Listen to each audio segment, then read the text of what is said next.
In this video, we're going to apply the exponent rules that we learned in the previous video. So if you need to flip back to the first page, do it as many times as you need to. Let's simplify this guy right here. What is this going to equal? So we've got two 5s here, all raised to the power of 4, times another 5. So let's deal with this guy first. What rule can we use? Well, this is going to be power to a power. So let's go ahead and multiply those two. So 5 to the power of 2 times 4, that's going to give us 8 5s. And then we have times another 5. What rule can we use here? Well, think about this. This is 8 5s and times another 5. How many 5s in total? So if you're thinking 9, that's excellent. Another thing that you can do is use the product rule and just add these two together. Add these two together. That's what the product rule is. So it's going to be 5 to the power of 9. So in summary, we're just starting to combine these exponent laws together. So we have power to a power, we're multiplied, and then we use the product rule where we're just going to add those together. As a side note, for any of these questions, if you want to just write it out in expanded form for each of these, that's fine too. Okay, let's keep practice using these shortcuts of exponent laws. So this looks crazy. What to do first? So anytime there's multiplication to be done, I usually do the multiplication and then deal with the division, but really you could do it in any order that you like. And if you really wanted to, you could just write this all out in expanded form, all the 3's in the top, all the 3's in the bottom, and start canceling. So what I'm going to do is I'm going to simplify the top. It doesn't matter what you do first. We should all get the same answer. So I have 4 3's here, 8 3's here. We know we're going to add those two together. That's the product rule. So we're going to get 3 to the power of 12 all over 3 to the power of 7. So now if we were to write these all out, we would have 12 3's on the top, 7 3's on the bottom. We're canceling, canceling, canceling. What do we do with these two right here? We are going to subtract them. So that's what our quotient rule is. So it's going to be 3 to the power of 12 minus 7, which is going to be 5. And we're done. How about something that looks like this? So again, we've got a fraction here, we've got division, we've got stuff happening at the top, we've got stuff happening at the bottom. So I typically like to simplify the top, simplify the bottom, and then divide. So what can we do at the top here? Well, we've got 3 6's all to the power of 2. So this is a power to a power. What can we do with these two? We can multiply. So this is going to be 6 to the power of 3 times 2, which is 6, all over. What does the bottom look like here? So we've got 6 times and then 6 7 times. How many 6's in total? There's going to be 8. So the rule that we're using is we're adding these exponents, the product rule. So it's going to be 6 to the power of 8. Now what do we do? Well, we've got quotient here. We've got 6 6's on top, 8 6's on the bottom. We're going to cancel, cancel, cancel. A faster way is we're just going to subtract 6 minus 8. And we're going to get -2. So anytime we get a negative exponent, doesn't mean it's a negative number. It means there are 2 6's, but they're not on the top, they're at the bottom. So we can never leave an exponent as negative, we always got to leave it as positive. If you could from right here see that there's going to be 2 left over on the bottom and none left over at the top after you cancel it out, and you get this answer right away, that's fine too, as long as you get this final answer. Let's keep trying. Does this look crazy? All right.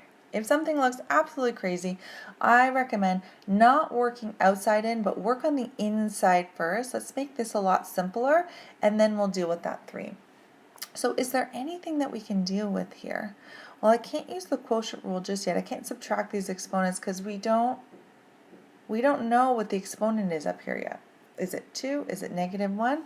So let's simplify this top first by using the power to a power. So I've got 14 to the power of 2 times -1 is going to be -2 all over 14 all to the power of 3. So when I said we don't want to leave negative exponents, I mean in our final answer.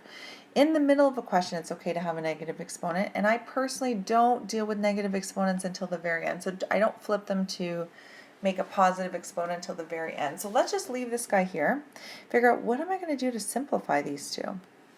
Well, I know the invisible exponent on this 14 is 1. What do I do with these two? I have to subtract them. This is the quotient rule. So let's rewrite this as 14 to the power of negative 2 minus 1 is going to be negative 3, all to the power of 3. So now we've taken this crazy equation and we made it a lot simpler. So let's rewrite this as 14 to the power of negative 3 times 3. That's going to be negative 9. And we're almost done. So there's 9 14s, but the exponent's negative because it means that those 9 14s don't belong up at the top. They must belong at the bottom. So our final answer is going to be 1 over 14 to the power of 9. Let's try another example. We've got this whole thing to the power of 4. So we've done an example like this when we were learning the exponent laws. We could just write this out 4 times. Another faster way that we could do this is we could take everything on the inside and put it to the power of 4. So we're going to put the 3 to the power of 4. And we can put the x squared to the power of 4 and see what we have left. So 3 to the power of 4 is going to be 3 times 3 is 9, times 3 is 27, times 3 is going to be 81. So we're going to leave this as 81. And then what to do with this 2 and 4? What to do with these two? We're going to multiply them. So this is going to be x to the power of 2 times 4 is going to be 8. So that's our final answer. If you need to write this one out 4 times and do it that way, that's fine too.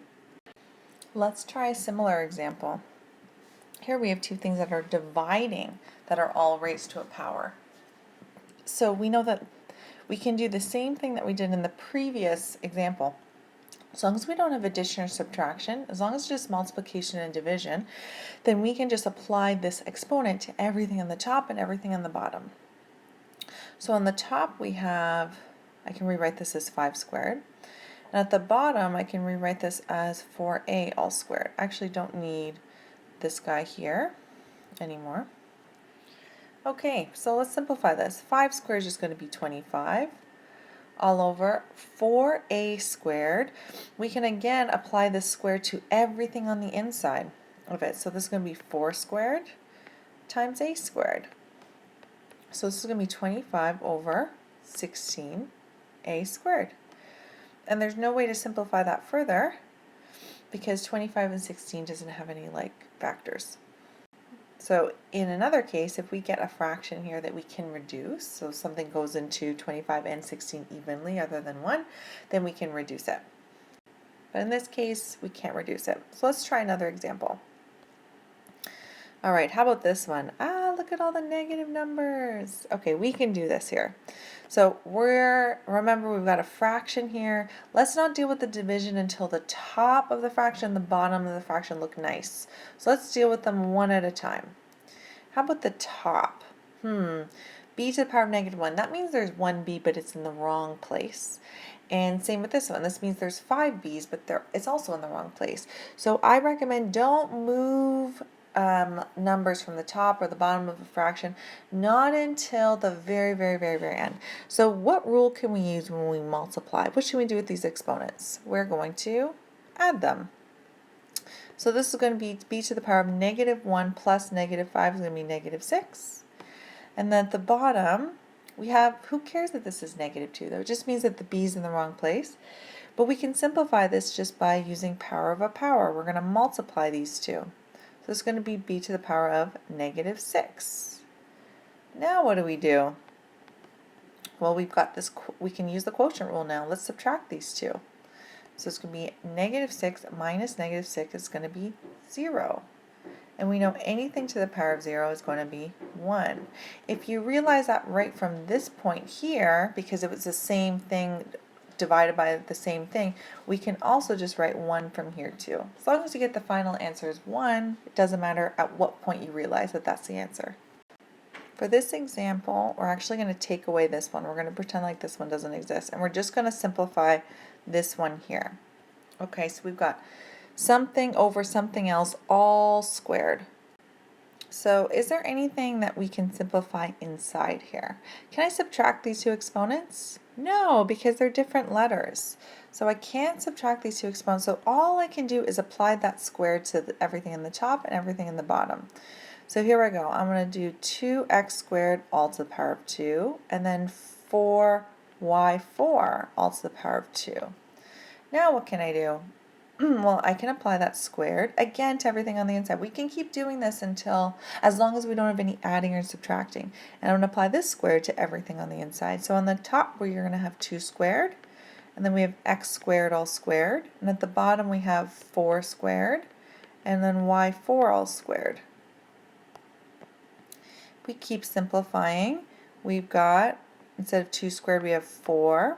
X squared is going to be, x squared all squared is going to be x to the power of 4 using the power rule. Then we have 16. Y. 4 times 2 is going to be 8. Okay, is there anything to simplify here? 4 and 8, can I subtract those? No, because they do not have the same base. We can only use these exponent rules when we have the same base, but we can simplify this fraction here. Think about this as 4 over 16. How would you reduce 4 over 16? Well, you could divide the top by 4 and the top by 4, and you would get 1 over 4. So we're going to reduce this to 1 over 4. So I'm going to put 1 over 4, x4, y8. You could also just say 1 times x4 is going to be just x4, and then we have 4y8, and we are done.